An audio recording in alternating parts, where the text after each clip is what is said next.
understand the need for, I don't understand how we can possibly come up with solutions unless we face the situation that we're in firmly. And this is true not just with that, but it's also true with abusive relationships. There are so many people who stay in abusive relationships because of, I was reading this years and years ago. I got some literature on AIDS from a friend of mine who was HIV positive. This is back, gosh, 25 years ago.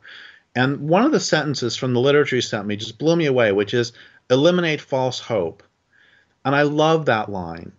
We need to ruthlessly eradicate false hopes. And false hopes bind us to unlivable situations. They blind us to real possibilities.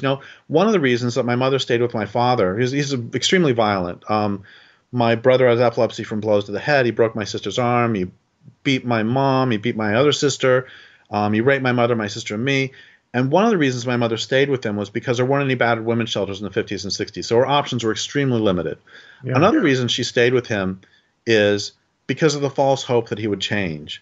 And I think about this in the larger scale. Do you remember 2007? A lot of people were saying, gosh, if we can just get a Democrat in the White House, things will be okay. Yeah, right. We get this. What are the false hopes? The false hope that BP is suddenly going to act differently. The false hope that you can continue to burn fossil fuels and not cause global warming. The false hope, that there's all these just crazy false hopes that I think need to be eradicated both in our personal and social lives. Except, and here's the deal.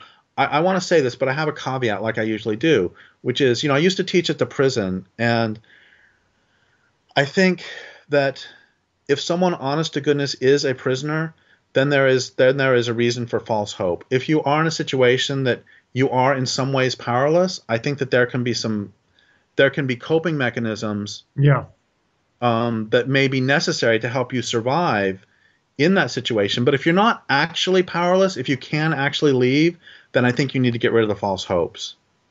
Oh, and I want to say one more thing about this, which is that, I've bashed hope for years, and at one talk I was doing, people in the audience shouted out, "What is your definition of hope?" And it's like, oh my gosh, I don't know. So I asked them for a definition, and they came up with a great definition, which is hope is a longing for a future condition over which you have no agency. Because I think the problem is not just false hope, but hope itself.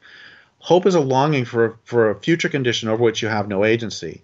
And people say, oh gosh, Derrick, don't you want to think positive things about the future? And that's not what I'm saying at all.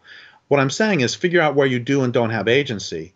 And a great example is the next time I get on a plane, I hope it doesn't crash. Because once it's in the air, I've got no agency. Either it crashes or it doesn't. I got nothing to say about it. Mm-hmm. On the other hand, I'm not going to sit here right now and say, I hope that I have some food in a little while. I'm just going to eat. And a great example of this is this one woman came up to me one time, and she said her brother has cancer. And she said, are you telling me I can't hope that my brother doesn't die of cancer? I said, no, I'm not saying that at all. What I'm saying is that if he is lying sick on the floor, you can't stand there with car keys in your hand and say, I hope you make it to the hospital. Right. So the important thing, when we say we hope that salmon survive, what we're saying is we have no agency. If we're saying we hope that global warming doesn't kill the planet, we are saying we have no agency. And I'm not really interested in that. What I'm interested in is figuring out what we can do and what we can't do. Right.